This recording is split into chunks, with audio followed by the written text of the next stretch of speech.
All right, Shalom. First and foremost, I want to give all praise, honor, and glory to Yahawah, Bahasham, Yahawashi, Bahasham, Rakakwadash. Double honor to the apostles and the elders, the elder bishops at Great Millstone who rule well. Peace and salutations to the elect scattered throughout the four corners of the earth. To the men on the highways and the byways that are pushing out this word in truth and sincerity. To the remnant men, women, and children of the elect, to you all I say Shalom. My name is Ahmawan, Ahyash, and I'm back with another lesson through the power and spirit of Yahawah, Bahasham, Yahawashi. Lord willing, this is edifying. This is going to be a verse of the day lesson coming from the book of Matthew, chapter 6, verse 21 in the KJV. And I'm just going to jump right into it. All right. It says, Matthew 6 and 21, it says, "For where your treasure is, there will your heart be also." Okay. For where your treasure is, there will your heart be also. Okay. What I wanted to do is I actually pulled it up in the NLT, because when I read it in the NLT, something specific in the NLT is what I wanted to get. It says, wherefore your treasure is, there the desires of your heart will also be. And I think that gives it a little bit more context. The word desires, okay? Because when you come into this truth, you know, the whole point is for you to be renewed in the spirit. We spent a lot of time amongst, you know, in our captivity, among the enemy, serving the enemy, taking a hold of their customs and the spirit that comes along with the heathen. All right. And, you know, the desires of your heart, when you are, when you're among the heathen, your desires of your heart won't be towards righteousness. It won't be towards Yahweh Bashim Yahawashi. It will be towards the world. Okay. And, you know, plainly put, it'll be towards wickedness.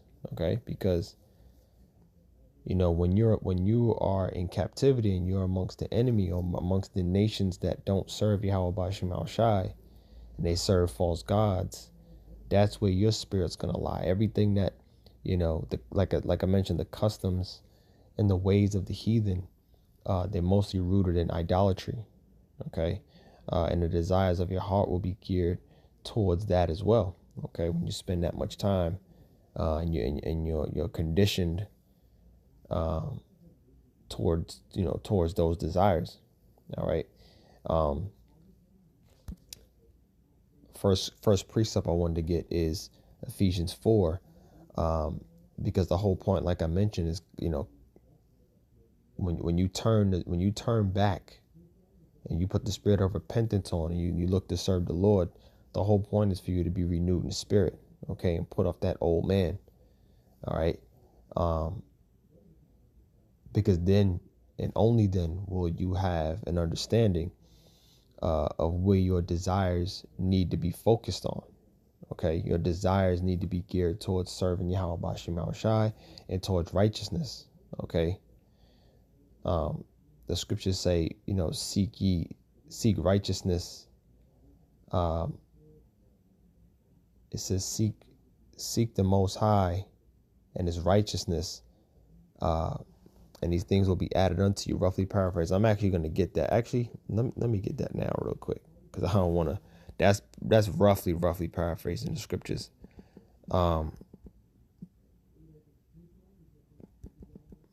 Like this app, because you could just type in some of the verse and it'll come up. This is Matthew 6 and 33. And it reads, "But seek ye first the kingdom of the Most High and His righteousness, and all these things shall be added unto you." All right. So when you are focused and your desires are focused on seeking Yahweh Bashim Yahawashi, seeking His righteousness, when you desire truth and when you desire righteousness, everything else will be added unto you. Okay. And that's when you learn coming into the faith. All right. So back in Ephesians 4 and what was that, verse 22, it says that ye put off put off the former conversation, the old man, which is corrupt according to the deceitful lusts, and be renewed in the spirit of your mind. All right. So, you don't want to, be thinking about your priority shouldn't be focused on anything in this world, especially money, treasures of this world. Okay. Because they don't profit you anything, especially in the long run, especially when it comes to, where we're at now in prophecy and where we are, just where everything stands, man. Like like we always say, we're at the end of this thing. You got to be focused on, serving the Lord, pleasing the Lord, and, hopefully, you'll be delivered from this place, from this hell that's coming, because the only thing that's left for this place, man, is that vicious judgment that the Lord Yahawah is coming with. So you want to get you want to get yourself in order. You want to get your spirit in order. You want to get your your spirit aligned with doing right by Yahawah. All right, it says, and be renewed in the spirit of your mind, and that you put on the new man, which after the Most High is created in righteousness and true holiness. Okay, so you want to be renewed in the spirit of your mind. You don't want to be focused on the treasures of this world. All right, because again, it's not going to serve you well. All right, it's not going to serve you well here in Babylon the Great. All right, and I also, since we're going into Matthew 6:21, I wanted to jump into that, but I wanted to start up at 19. Okay, because what I'm talking about is something that's really laid out in the two verses before that. So Matthew 6:19 says, "Lay not up for yourselves treasures upon the earth." All right, and that's the point. You don't want to lay upon yourself anything that people hold up high here, treasures on earth. Okay, because the money and what's the money here is just, it's not worth anything. Okay, it's not going to profit you anything. It's not going to benefit you none. The scriptures tell you, riches shall not profit you in the day of wrath. Okay, but most people don't understand that there is something called the day of wrath. They don't understand that the day of wrath is upon us. The day of the Lord Yahawah's wrath is upon this world, namely Babylon the Great. Okay, Esau, Edom, the wicked. Lay not up for yourselves treasures upon earth, where moth and rust doth corrupt, and where thieves break through and steal. Okay, because everything here is corrupted. All right. The monetary system has no value. All it does is bring on deceitful lusts. Okay. And it'll push you further away from Yahawah, not bring you closer. Verse 20 says, but lay up for yourselves treasures in heaven. Okay. And that's what it means by being renewed in the spirit, putting off that old man, laying up for yourself treasures in heaven, because, you want to, like we read in verse 33, seek ye first the kingdom of the Most High, and his righteousness shall be seek ye first the kingdom of the Most High and his righteousness, and all these things shall be added unto you. Okay, you got to focus on that, because your heart, which is your mind. Okay, your mind will be focused and geared towards serving anything but Yahawah when you have an abundance of things of this world, whether it be money or status or women or whatever it is. It'll shift your focus off serving the Lord. Okay, again, everything here is corrupted. There's nothing worth here in Babylon the Great. There's nothing worth giving your all to, giving yourself over to. All right, except for this truth, except for this calling. This is the only thing really going hard for. All right. Because this is the very end of our captivity. This is the very end of, these curses, the very end of Esau's rulership, the end of Babylon the Great, the end of, people's what they call goals. Okay, All of that is coming to an end. The whole idea, the whole concept of it all is coming to an end. The only thing worth living for at this point is serving the Lord and being delivered, you know. This is the book of Proverbs, chapter 23, in verse 4. It says, labor not to be rich. Cease from thine own wisdom. Okay. So you don't want to labor to be rich again, because the riches of this world is not going to profit you in the day of wrath. You know, and the more money, the more that you attain here, if you're not in the spirit, man, if your priority isn't serving the Lord, then it's just going to corrupt you. Right? If you are living, if you're aligned with this world, you know what this world got you doing, you know, taking your riches and buying things in vanity, buying all these things that are vain. You're not worried about your daily bread. You're worried about living abundantly in a place where, Salakia,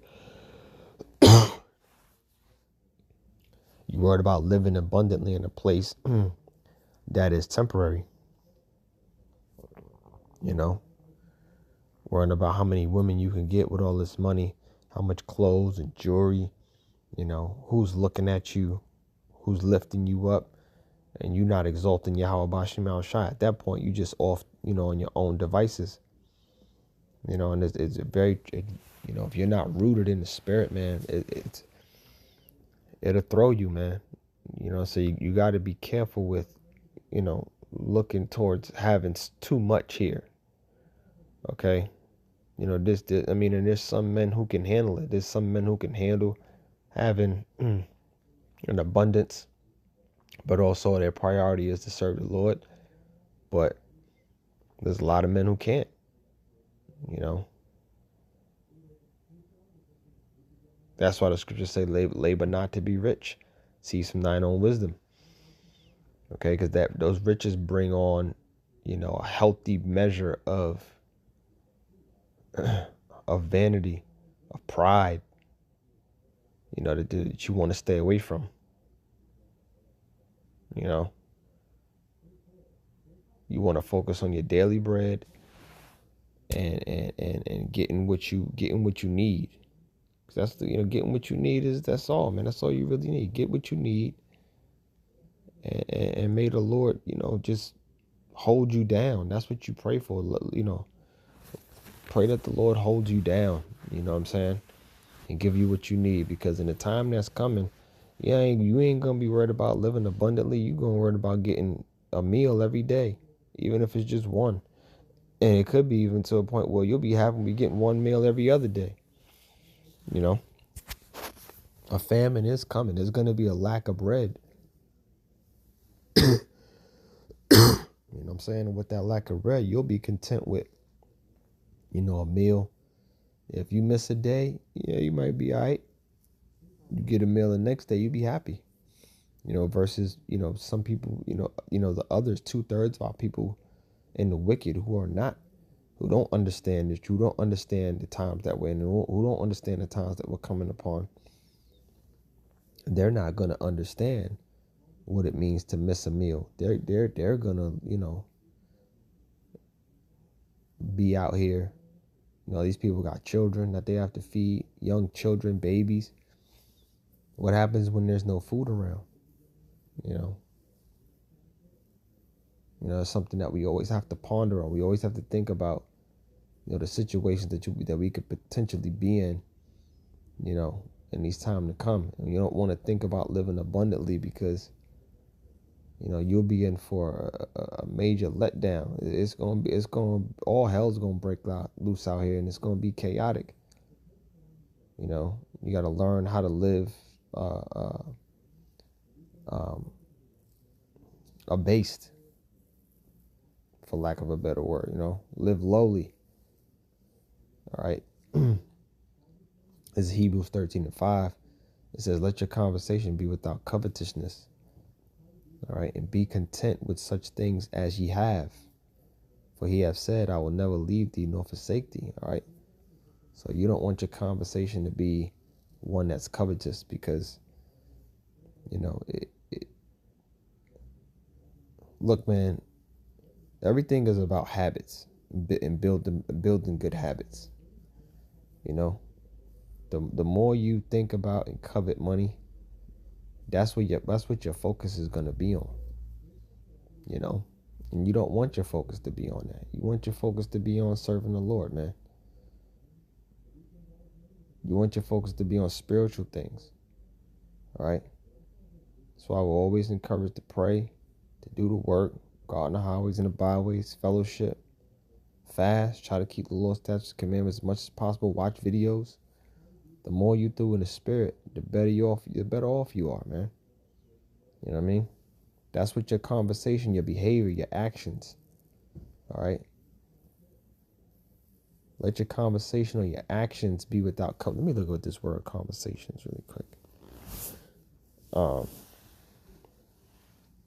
Greek word tropos. Okay. All right. So a manner, a way, a fashion. Okay.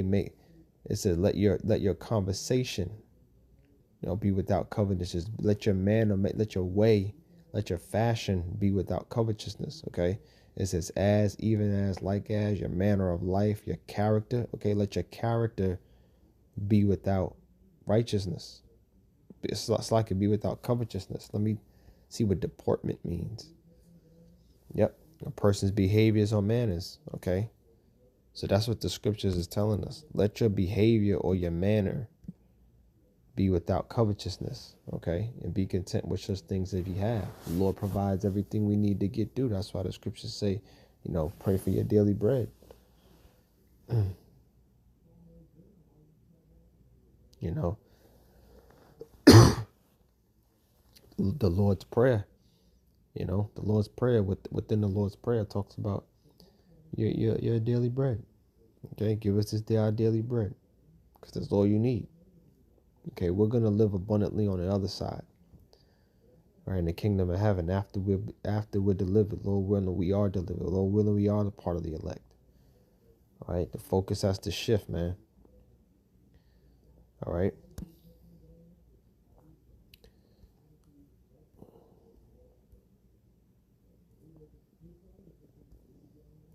This is the book of James, chapter 5, verse 3. It says, your gold and silver is cankered, and the rest of them shall be a witness against you, and shall eat your flesh as it were fire. You have heaped treasure together for the last days. Okay, so the gold and silver is cankered. All right, there's, and that's why the scriptures say you know talks about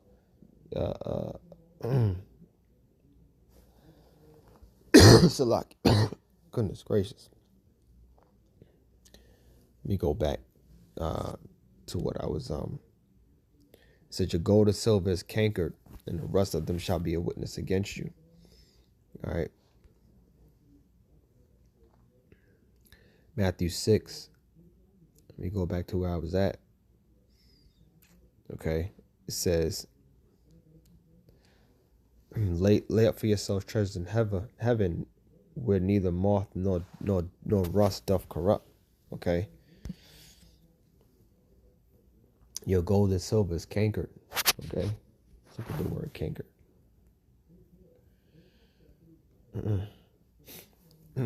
Okay, that's the precept, to rust over, cover with rust. Okay, cankered is to be rusted. That's why it says here, lay up for yourselves treasures in heaven, where neither moth nor rust doth corrupt. Okay.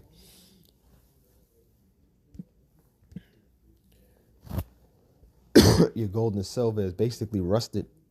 Okay, and it has no value. So you don't want to focus on that. You don't want to keep your focus on what you can attain in this world, man. Okay, because again, it's temporary. It's all going to be destroyed. It barely has value now. Okay, imagine a time when, you know, the dollar collapses and you're not going to be able to use it as a means to buy goods, food, resources. what happens then, you know. It's a lot for all the cough, man. I'm not even sick. It's just very dry in my crib. And it just, I don't know, man. It's just got me coughing a lot. But yeah, man, your gold and silver is cankered, and the rust of them shall be a witness against you, and it shall eat your flesh as it were fire. You have heaped treasure together for the last days. All right. So this is the times that we coming in. These last days is going to be worthless. Money is going to be worthless here. All right. So back in the verse of the day, Matthew 6:21, for where your treasure is, there will your heart be also, or your mind. Okay. So shift gears, man. Shift your focus and focus on things that have value. Okay, not where things are rusted, not things that are temporal. Want to shift your focus into doing what's pleasing unto the Lord. All right, because there's not much you can do here on this side except being in this truth, doing the work, giving reference to the scriptures, praising Yahawashi. Outside of that, man, you ain't in the right spirit. All right, so I'm gonna leave it there. I hope this was edifying. I want to give all praise, honor, and glory to Yahawah, Ba'ashem Yahawashi, Ba'ashem Rakakwadash. Double honor to the apostle and the elders at Great Millstone. Ruel, peace and salutations to the elect. Shalom.